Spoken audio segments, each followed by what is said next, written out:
Hello guys, एक बार फिर से आप सभी का स्वागत है मेरे चैनल पर। मैं हूं निखिल उपाध्याय और उम्मीद करता हूं कि आपको इस चैनल पर जितने भी वीडियोस अभी तक देखने को मिले हैं डिफरेंट क्लासेस के, आप अपने अपने क्लासेस के अकॉर्डिंगली उसे पढ़ रहे होंगे और आपको अच्छा भी लग रहा होगा। एक छोटी सी रिक्वेस्ट है कि अगर आपने अभी तक इस चैनल को सब्सक्राइब नहीं किया है तो प्लीज सब्सक्राइब भी कर लीजिए। तो चलिए आगे बढ़ते हैं और आज के टॉपिक पर आते हैं। आज जो हम पढ़ने वाले हैं वो है क्लास 10th बायोलॉजी का पहला चैप्टर लाइफ प्रोसेस, जिसकी शुरुआत मैंने पिछले वीडियो में कर दी थी। जैसा कि आपको याद होगा कि जो पहला चैप्टर हमने स्टार्ट करा था बायोलॉजी का क्लास 10th के लिए, तो वहां पर उस लाइफ प्रोसेस चैप्टर का एक बेसिक इंट्रोडक्शन आपको दे दिया गया था, है ना। उस बेसिक इंट्रोडक्शन से अब आगे बढ़ते हुए अब हमें एक एक करके उन लाइफ प्रोसेसेस को पढ़ना है। अगर आप रिकॉल करेंगे तो मैंने बताया था कि हमें इन टोटलिटी 4 चैप्टर्स पढ़ने हैं। इस चैप्टर में 4 लाइफ प्रोसेसेस पढ़ने हैं चैप्टर में। कौन कौन से? न्यूट्रिशन, रेस्पिरेशन, ट्रांसपोर्टेशन और सर्कुलेशन, आप जो भी बोले, एंड एक्सक्रीशन। तो ये 4 प्रोसेसेस हमें पढ़ने हैं और जैसा कि मैंने बताया था कि ये चारों ही प्रोसेसेस ह्यूमन बींग्स में भी पढ़ने हैं और प्लांट्स के केस को भी पढ़ना है। फिलहाल आज जो हम पढ़ने वाले हैं वो है प्लांट का न्यूट्रिशन। और प्लांट, जैसा कि हमें मालूम है, पिछले कॉन्सेप्चुअल वीडियो में बता भी दिया गया था कि प्लांट जो है वो ऑटोट्रॉफिक न्यूट्रिशन फॉलो करते हैं, यानी वो खुद से अपना फूड प्रिपेयर करते हैं और वो जिस प्रोसेस के थ्रू करते हैं उस प्रोसेस का एक स्पेशलाइज्ड नेम है जिसे हम बोलते हैं फोटोसिंथेसिस। तो यही हमारा आज का टॉपिक रहने वाला है, यानी बेसिकली हम प्लांट के न्यूट्रिशन को यानी कि फोटोसिंथेसिस को डील करने वाले हैं।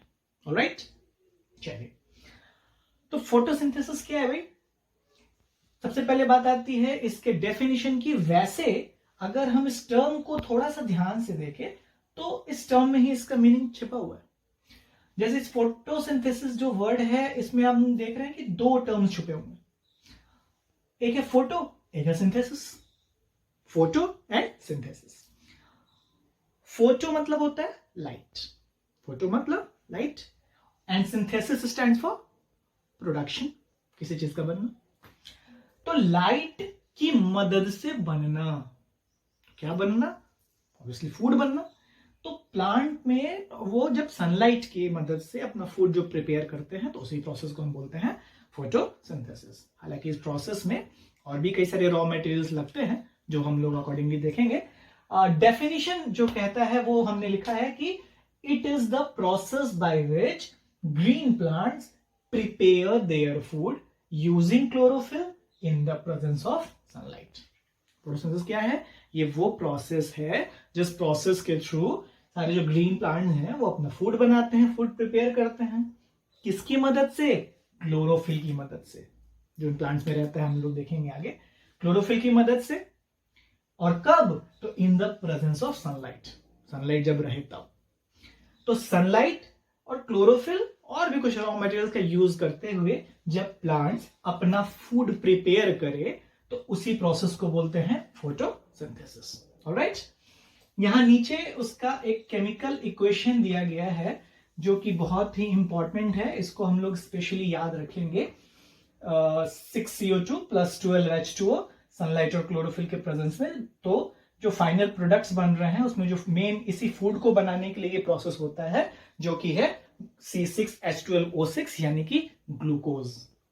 ग्लूकोज क्या है? कार्बोहाइड्रेट है। In fact simplest form of carbohydrate है। इस फॉर्मूला को भी याद रखना है हमें, C6H12O6। इसके साथ ही ऑक्सीजन और वाटर भी रिलीज होते हैं। ये जो नंबर्स दिए गए हैं ये तो हम लोग अकॉर्डिंगली बैलेंस कर सकते हैं अगर हमें फॉर्मूला याद रहे तो। अगर आपको फॉर्मूला याद है तो आप अकॉर्डिंगली नंबर देके उसको याद कर सकते हैं। अगर आपको बैलेंस करने में कोई परेशानी आती हो, केमिस्ट्री इतना मजबूत नहीं हो आपका, तो आप विथ बैलेंस के साथ ही बट इसको याद कर जाएंगे। ये क्वेश्चन बहुत ही इंपॉर्टेंट है कि 6CO2 + 12H2O सनलाइट और क्लोरोफिल के प्रेजेंस में बनता है C6H12O6 यानी कि glucose and plus 6O2 + 6H2O। कई सारे बुक्स में यहाँ H2O जो है वो नहीं भी दिखाया जा सकता है, तो फिर अकॉर्डिंगली इसका जो नंबर है वो उसी हिसाब से फिर बैलेंस करना पड़ेगा। But complete well balanced chemical equation of photosynthesis तो यही है। एक बार इस इक्वेशन को आप देख लेंगे, बहुत ही जरूरी। चलिए अब आगे बढ़ते हैं। तो अब क्या है कि ये जो फोटोसिंथेसिस की प्रक्रिया है ये कहाँ होती है? आप बोलेंगे प्लांट्स में होती है, बिल्कुल सही बात। प्लांट्स में कहाँ? प्लांट्स में भी कहाँ, बहुत सारे पार्ट्स है प्लांट में। लीफ में आपने सुन रखा है सबको कि पत्ते में फूड बनता है, और लीफ में भी मैं बोलूं कि लीफ में भी कहाँ, है ना? तो लीफ में जो फूड बनता है वो बनता है, उसमें एक स्पेशलाइज्ड सेल ऑर्गेनल होता है जिसका नाम है क्लोरोप्लास्ट। अगर आप क्लास 9 को याद करें वापस से, तो आपने कुछ सेल ऑर्गेनल्स के नाम पढ़े थे, जिसमें से एक सेल ऑर्गेनल का टाइप था प्लास्टिड्स, और आपको बताया गया था कि प्लास्टिड जो है वो केवल और केवल प्लांट सेल में मिलता है। उस प्लास्टिड के कई सारे टाइप्स थे। आपने पढ़ा coloured plastid, colourless plastid. Colourless plastid जो है ल्यूकोप्लास्ट। कलर्ड प्लास्टिड में आपने एक पढ़ा क्रोमोप्लास्ट, एक आपने पढ़ा क्लोरोप्लास्ट। क्रोमोप्लास्ट जो है उसमें रेड या ब्राउन दूसरे कलर के पिगमेंट्स रहते हैं। क्लोरोप्लास्ट जिसकी बात यहां हम कर रहे हैं, ये है वो प्लास्टिड जिसमें कि ग्रीन कलर का पिगमेंट रहता है, और वही ग्रीन कलर का पिगमेंट यानी कि क्लोरोफिल जिसको बोलते हैं, उसी क्लोरोफिल का इस प्रोसेस में यूज होता है। क्या यूज होता है वो हम लोग आगे देखेंगे, लेकिन वो जो क्लोरोफिल है जिसका यूज होना है फोटोसिंथेसिस में, एग्जैक्टली वही साइट है फोटोसिंथेसिस का, यानी उसी जगह पर फोटोसिंथेसिस होता है। ठीक है, इस क्लोरोप्लास्ट में हम इसके स्ट्रक्चर की बात करें तो कुछ इस तरीके से ये दो मेम्ब्रेन से बाउंडेड रहता है। कितने मेम्ब्रेन से? दो मेम्ब्रेन। ठीक है, ऑब्वियस सी बात है, जो बाहर वाला मेम्ब्रेन है वो आउटर मेम्ब्रेन हो गया, और जो अंदर वाला मेम्ब्रेन है वो इनर मेम्ब्रेन हो गया। एक आउटर मेम्ब्रेन, एक इनर मेम्ब्रेन। इसके भीतर में बात करें तो कुछ इस तरीके के स्ट्रक्चर्स हैं, एक दूसरे से कनेक्टेड, है ना? एक इधर से आया, फिर इधर भी वैसा स्ट्रक्चर, फिर एक पाइप गया, वो इसको इधर जोड़े हुए है। ओके, तो इसमें ये जो हम लोग पूरा एक एक स्टैक देख रहे हैं ना, पतले पतले पतले ट्यूब्स के स्टैक को, इस पूरे एक स्टैक को बोलते हैं ग्रेनम। क्या बोलते हैं? ग्रेनम। प्लूरल में it will be called as granum. और एक एक जो वो ट्यूब है ना, हर एक उस एक ट्यूब का नाम है थाइलाक्वाइड्स। क्या नाम है? थाइलाक्वाइड्स। और इस इनर मेम्ब्रेन और इन थाइलाक्वाइड्स वाले स्ट्रक्चर्स को छोड़कर बीच में ये जो क्लोरोप्लास्टिक रीजन है ना, इस क्लोरोप्लास्टिक रीजन का नाम है स्ट्रोमा। क्या नाम है? स्ट्रोमा। ये क्या है? ये है कंपोनेंट्स ऑफ द क्लोरोप्लास्ट, यानी इसका जब हम लोग अंदर में माइक्रोस्कोपिक विजन में देखते हैं तो इसके अंदर ये सारे पार्ट्स रहते हैं।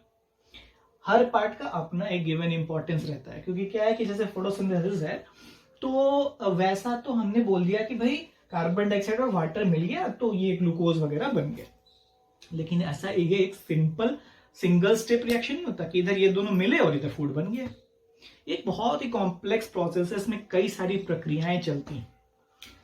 तो उन सारे इवेंट में जितने भी जो भी सारे इवेंट्स होते हैं वो सारे क्या क्लोरोप्लास्ट में हर एक कहीं भी हो जाते हैं? नहीं, उसमें स्पेसिफिक रीजन्स बने हुए, जगह बना हुआ है। जैसे फोटोसिंथेसिस को जो है दो फेजेस में हम डिवाइड करते हैं। फोटोसिंथेसिस को दो फेजेस में डिवाइड करते हैं। ये टाइप ऑफ फोटोसिंथेसिस नहीं है, दो फेज है ना। तो अभी के लेवल में आपको उनका नाम जान के रह जाना है, थोड़ी बहुत उसके बारे में जानकारी आप रख सकते हैं कि फोटोसिंथेसिस के दो फेज कौन कौन से हैं भाई? Light reaction, dark reaction. Light reaction and dark reaction. Light reaction photosynthesis का वो वाला फेज है जिस बात को होने के लिए लाइट का होना इज ए मस्ट, यानी कि उस लाइट रिएक्शन में जितने सारे काम होने हैं ना, वो बिना लाइट के पॉसिबल नहीं है। लाइट एनर्जी उस वक्त चाहिए। और जो डार्क रिएक्शन है, ये फोटोसिंथेसिस का वो वाला फेज है जिसमें लाइट रहे या नहीं रहे, वो वाली बातें जो डार्क रिएक्शन में होनी है वो हो जाएंगी। उसका नाम इसीलिए डार्क रिएक्शन है। इसका मतलब ये नहीं कि डार्क रिएक्शन में अगर लाइट रहे तो वो होगा ही नहीं। कहने का बस इतना मतलब है कि it is light independent reaction, जबकि लाइट रिएक्शन जो है it is light dependent reaction. तो आपको उसकी डिटेलिंग अभी नहीं पढ़नी है, लेकिन हाँ ये जान के रहना है कि फोटोसिंथेसिस के दो फेजेस हैं, light reaction and dark reaction. Light reaction के इवेंट्स केवल और केवल लाइट के प्रेजेंस में ही पॉसिबल हो पाना, और जो डार्क रिएक्शन है वो लाइट रहे या नहीं रहे दोनों ही केसेस में हो जाता है। तो ये मैं आपको इसलिए बता रहा हूं क्योंकि ये आपको जान के रखना है कि लाइट रिएक्शन इस क्लोरोप्लास्ट के किसी एक पर्टिकुलर रीजन में होता है, डार्क रिएक्शन किसी दूसरे पर्टिकुलर रीजन में होता है। ऑलराइट, तो ये एक बेसिक स्ट्रक्चर है। इस स्ट्रक्चर का भी आइडिया एटलीस्ट आपको रहना चाहिए। वैसे तो इसके अंदर और भी डिटेलिंग होती है, बट ये दो मेम्ब्रेन, स्ट्रोमा, ग्रेनम वगैरह, थाइलाकोइड, ये नाम आपको जानना चाहिए। एक बार इस स्ट्रक्चर को देख लीजिए, ठीक है। चलिए, तो अब क्या है कि अब हम लोग आगे बढ़ते हैं। ये हमें बता दिया गया, चलिए क्लोरोप्लास्ट में फोटोसिंथेसिस होता है, और फोटोसिंथेसिस करने वाला जो आपको पिगमेंट है वो है क्लोरोफिल। इसी थाइलाकोइड, इसी मतलब क्लोरोप्लास्ट में रहता है। चलिए, तो आगे बढ़ते हैं। जिस क्लोरोफिल की बात हम कर रहे हैं, जिस क्लोरोफिल की बात कर रहे हैं, ये क्लोरोफिल बहुत ही इंपॉर्टेंट है। इसलिए भी इंपॉर्टेंट है कि एक तो चलिए इसी क्लोरोफिल की रहने की वजह से प्लांट ग्रीन दिखाई देते हैं, ये तो चलिए एक उसका कॉमन फंक्शन है, पता है।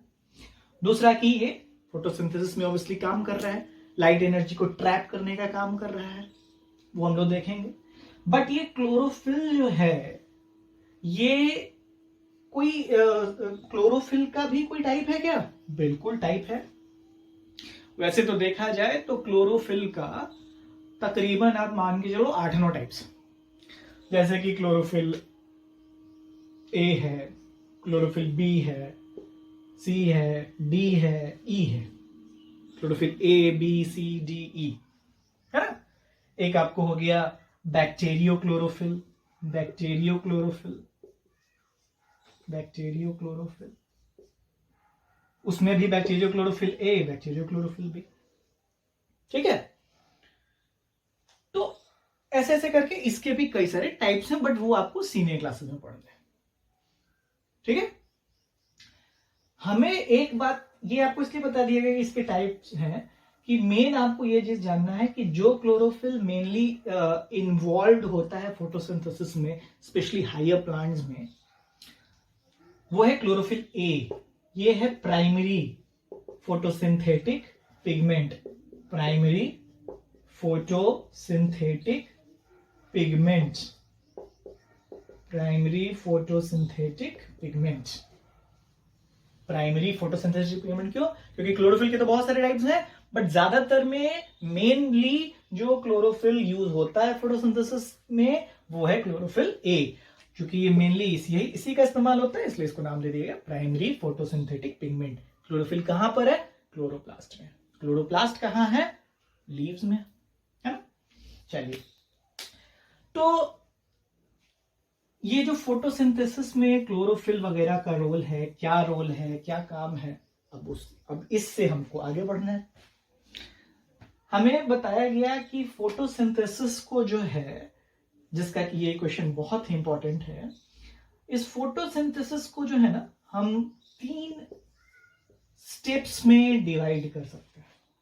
यानी पूरे फोटोसिंथेसिस को अगर हम बहुत डिटेलिंग में अगर पढ़े तो ब्रीफली हम उसे 3 फेज में डिवाइड कर सकते हैं।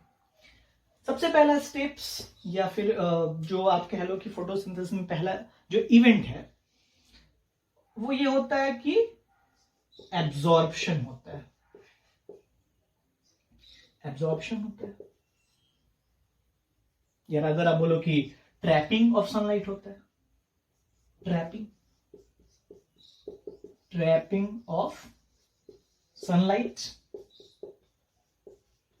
कौन करेगा? वही क्लोरोफिल करेगा।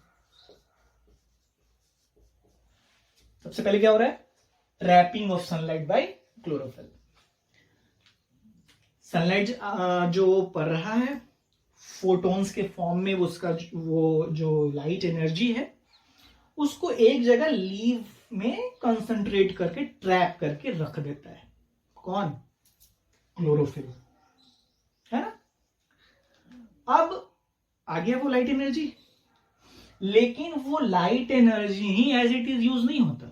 वो लाइट एनर्जी चेंज होता है इनटू केमिकल एनर्जी, और वो केमिकल एनर्जी एक काम करता है, ये जो वाटर हमें दिखाई दे रहा है ना, इस वाटर का स्प्लिटिंग करता है, तोड़ता है। ऑब्वियसली वाटर टूटेगा तो हाइड्रोजन और ऑक्सीजन में टूटेगा।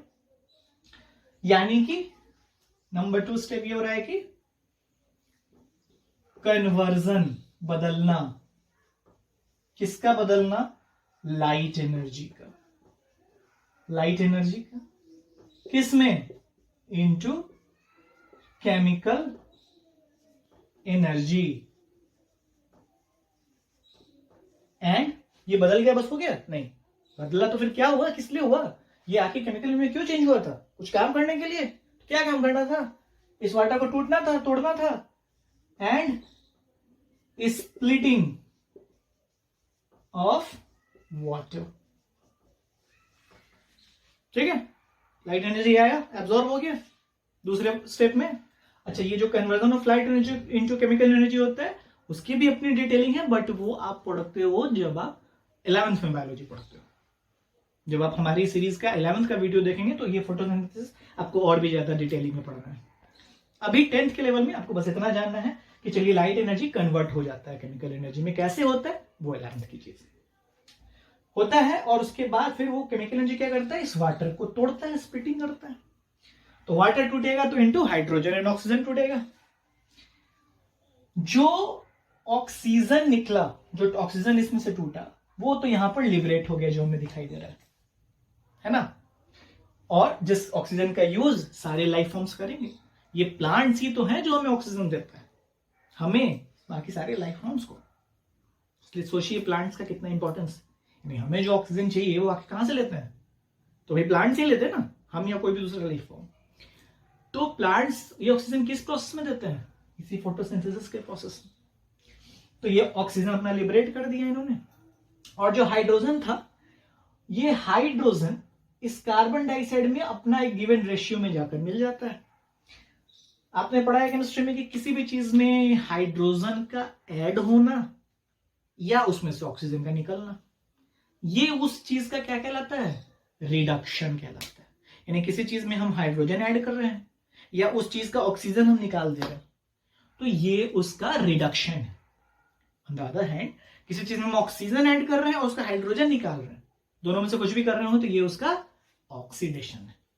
तो अभी आपको ये बोला गया कि ये जो हाइड्रोजन इसमें से टूट के अलग हो रहा है ना, वो अपने गिवन रेशियो में इस कार्बन डाइऑक्साइड के साथ, जिसके पास पहले से कार्बन और ऑक्सीजन था, उसके साथ जाके हाइड्रोजन ऐड हो रहा है। तो ये कार्बन डाइऑक्साइड का क्या कहलाएगा? रिडक्शन कहलाएगा। तो थर्ड स्टेप ये हो रहा है कि reduction of carbon dioxide into, मतलब जब रिडक्शन हो जा रहा है तो ये अपने फिर कंबाइन करके कार्बन, ऑक्सीजन और हाइड्रोजन जो है वो सब मिलजुल के क्या बन जा रहा है? ये ग्लूकोज ही बन रहा है ना, इनटू ग्लूकोज इनटू कार्बोहाइड्रेट्स। और ग्लूकोज इज दैट कार्बोहाइड्रेट जिसका फॉर्मेशन हो रहा है, जो कि सिंपलेस्ट कार्बोहाइड्रेट है। ये फॉर्मूला बिल्कुल ही बहुत जरूरी है, मैं बार बार बता रहा हूं, सिस्टिक एसिडोसिस, ये आपको याद रखना है। ठीक है, तो ये 3 इवेंट्स में हमने पूरे फोटोसिंथेसिस को डिवाइड कर दिया।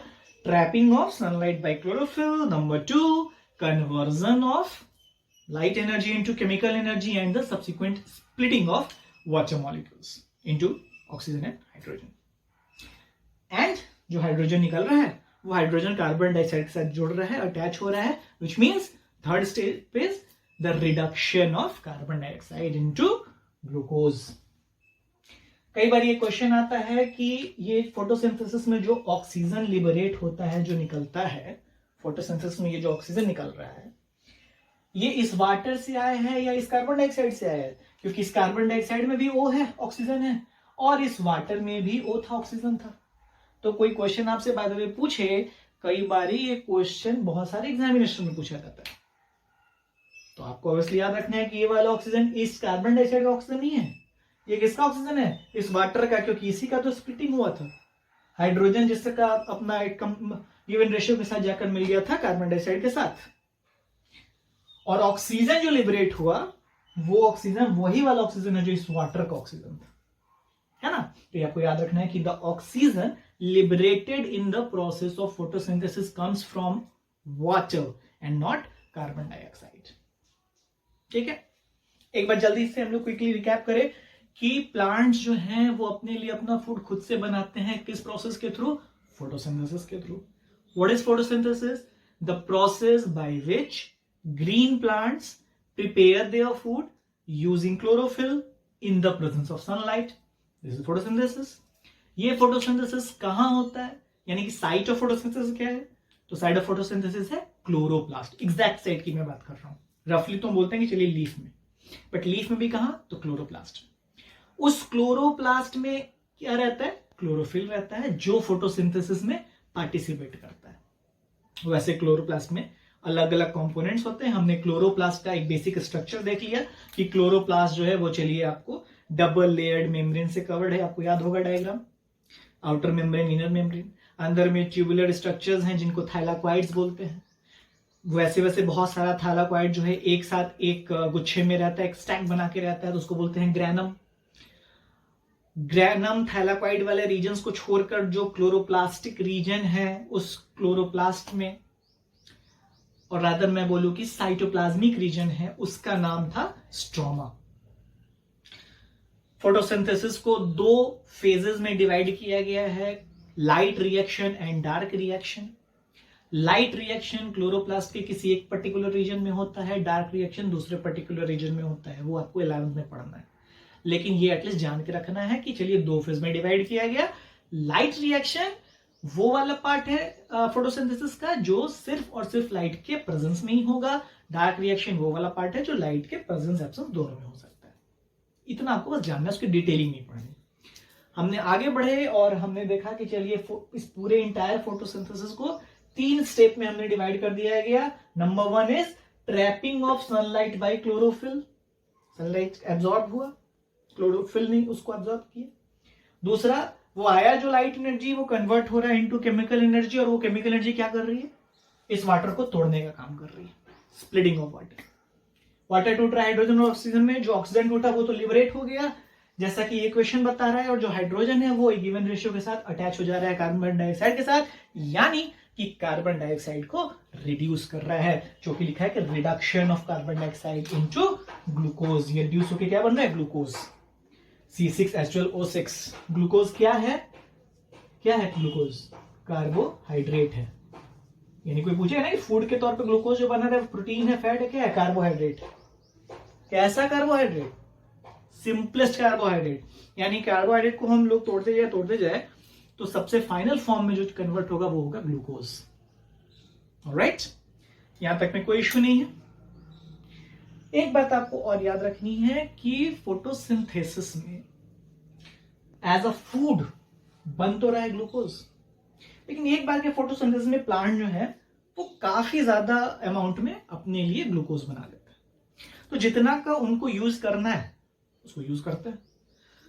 जो बच गया, यानी जो रिजर्व फॉर्म ऑफ एनर्जी के फॉर्म में उनको बचा के रखना है, उसका क्या करेंगे? उनको बचाएंगे ना भाई, तो रखेंगे। तो मान लो कि मतलब आपको जरूरत, प्लांट्स को जरूरत नहीं थी, जितनी की जरूरत थी उसने यूज कर लिया। जिसकी जरूरत नहीं थी उस एनर्जी का क्या करेगा? तो उसको कंजर्व करके रख लेगा। लेकिन वो जो प्रिजर्व करके या कंजर्व करके जिस एनर्जी को रखेगा वो ग्लूकोज के ही फॉर्म में रहेगा, नहीं किस फॉर्म में? स्टार्च के फॉर्म में। यहां लिख देता हूं स्टार्च। ये आपको स्टार्च लिखा हुआ है क्या बताने के लिए बताया गया? यानी आपको याद रखना है कि अगर आपसे क्वेश्चन ये आता है कि name the preserved form of energy in plants, तो वो स्टार्च है ना। एक कार्बन कम उसमें ग्लूकोज। तो खैर, तो इतनी बातें याद रहेंगी। ऑक्सीजन कहां से लिबरेट होता है? वाटर से या कार्बन डाइऑक्साइड से? वाटर से। ये एक बेसिक आपको इंट्रोडक्शन, मतलब इंट्रोडक्शन क्या, जो भी आपको फोटोसिंथेसिस में पढ़ना था उसकी सारी डिटेलिंग हो गई, है ना। इसके आगे में आपको पढ़ना है कि जो 3 रॉ मटेरियल्स आपको बताया गया है फोटोसिंथेसिस में, मतलब कि वैसे तो बहुत सारी चीजें लग रही हैं, लेकिन 3 ऐसा चीज है जिनके बिना फोटोसिंथेसिस होगा ही नहीं, यानी they are mandatory for photosynthesis to occur. कौन कौन है भाई? वो कौन कौन है? तो वो 3 रॉ मटेरियल्स हैं। ऑब्वियसली नंबर 1 है क्लोरोफिल, क्लोरोफिल। दूसरा कार्बन डाइऑक्साइड, और तीसरा सनलाइट, या रादर आप बोलो कि लाइट एनर्जी। ये क्या है? ये है essential raw materials. Essential raw materials मतलब, और रादर मैं बोलूं कि मैंडेटरी रॉ मटेरियल्स। इसेंशियल से भी ज्यादा सही होगा मैंडेटरी, कि मतलब इनके बिना, अगर इनमें से कोई एक चीज भी नहीं रहेगा तो ये जो फोटोसिंथेसिस वाली जो प्रोसेस होनी है वो होगी ही नहीं, फूड नहीं बनेगा। ठीक है, तो ये तो आपको बता दिया गया, लेकिन आपको सिर्फ बोलने से काम नहीं चलेगा, आपको ये एक्सपेरिमेंट्स के थ्रू बताना भी पड़ेगा कि क्यों, कैसे नहीं चलेगा। आपके बुक में कुछ एक्सपेरिमेंट्स डिस्कस भी किए गए जो आपको बताते हैं कि कैसे chlorophyll is important for photosynthesis, कैसे carbon dioxide is important for photosynthesis, कैसे light energy is important for photosynthesis, है ना। हम लोग वो एक एक करके आगे के वीडियो में देखेंगे। जो एक्सपेरिमेंट्स को डिस्कस करने के बाद हम समझेंगे कि इसका क्या इंपॉर्टेंस है, कि अगर ये नहीं रहे तो हम बता पाएंगे कि हाँ इसके बिना तो नहीं बना फूड, या इसको निकाल दे बाकी सब रहने दे तो भी फूड नहीं बनेगा, या इसको निकाल दे बाकी सब रहने दे तो भी फूड नहीं बनेगा। तो उसके लिए एक स्टार्च टेस्ट होता है, वो वाला एक्सपेरिमेंट हम लोग अगले वीडियोस में देखेंगे। लेकिन ये आपको अभी के लिए जानना है कि हाँ ये एसेंशियल या मैंडेटरी रॉ मटेरियल्स हैं फॉर फोटोसिंथेसिस टू ऑकर, यानी इनमें से कोई एक भी नहीं रहे तो फोटोसिंथेसिस नहीं होगा। ये हमको एक्सपेरिमेंटली प्रूव करके दिखाना भी पड़ेगा, बताना भी पड़ेगा, जो हम आगे के वीडियोस में देखेंगे। हाँ, एक चीज आपको और याद रखना है कि क्लोरोफिल जो है उसको कहां से मिल रहा है, ये तो उसका इंटीग्रल पार्ट है, ये उसके क्लोरोप्लास्ट में ऑलरेडी रहता ही रहता है। कार्बन डाइऑक्साइड वो एटमॉस्फेयर से ले रहा है प्लांट सब, और जो है लाइट एनर्जी के लिए उसके पास सोर्स क्या है, सन है ना। आपसे पूछा जा सकता है कि फोटोसिंथेसिस में जो रॉ मटेरियल्स प्लांट्स यूज करता है वो रॉ मटेरियल्स कहां से लेता है। आप देखोगे कहीं ना कहीं क्वेश्चन आपको ये मिल जाएगा, तो उसके लिए आंसर है कि क्लोरोफिल क्लोरोप्लास्ट में है उसके, कार्बन डाइऑक्साइड वो एटमॉस्फेयर से ले रहा है, लाइट जो है वो लाइट एनर्जी जो चाहिए वो सनलाइट से ले रहा है। कौन किसमें कैसा क्या रोल प्ले कर रहा है वो आपको पता ही दिया गया। लाइट एनर्जी को ट्रैप करने का काम किसका था, क्लोरोफिल का था। ठीक है, पूरी डिटेलिंग आपको समझ में आ गई। अब एक चीज इसमें बस रह गया है कि इन जो रॉ मटेरियल्स हैं इनका हमको मैंडेटरी वैल्यू दिखाना है एक्सपेरिमेंट्स के थ्रू, जो कि हम लोग नेक्स्ट वीडियो में देखेंगे। ऑलराइट, और एक और छोटी सी बात थी लेकिन इंपॉर्टेंट बात थी कि जो प्रिजर्व्ड फॉर्म ऑफ एनर्जी है प्लांट में वो ग्लूकोज नहीं है, वो क्या था, स्टार्च था। ठीक है, चलिए, तो आई होप कि आपको फोटोसिंथेसिस के इस बेसिक जो भी सारी बातें थी या बाकी जो भी नॉर्मल डिटेलिंग था इसमें कहीं पर कोई प्रॉब्लम नहीं होगा। एक बार फिर से मैं कहूंगा कि आप ये वीडियो को स्टार्टिंग टू लास्ट तक देखिएगा, कोशिश कीजिएगा कि इसके बेसिस पर जितने भी रिलेवेंट क्वेश्चंस हैं वो आप बना सको। कोई आपका क्वेश्चन हो तो आप बिल्कुल बेझिझक कमेंट बॉक्स में लिख सकते हैं, मैं कोशिश करूंगा कि अगले वीडियो में उसका आंसर कर पाऊं। आई होप कि आपको ये आज का वीडियो समझ में आया होगा। अगर आपको ये वीडियो पसंद आया हो और जितने भी वीडियोस धीरे धीरे आ रहे हैं, अगर ये वीडियोस आपको अच्छे लग रहे होंगे अपने अपने क्लास के हिसाब से, तो एक बार फिर से आपसे रिक्वेस्ट है कि प्लीज इस चैनल को सब्सक्राइब कर दीजिए। ये आज का वीडियो आपको अगर अच्छा लगा हो तो इसे लाइक कर दीजिए और अपने फ्रेंड्स के साथ शेयर कीजिए। घर पर रहिए, सुरक्षित रहिए और पढ़ते रहिए। धन्यवाद।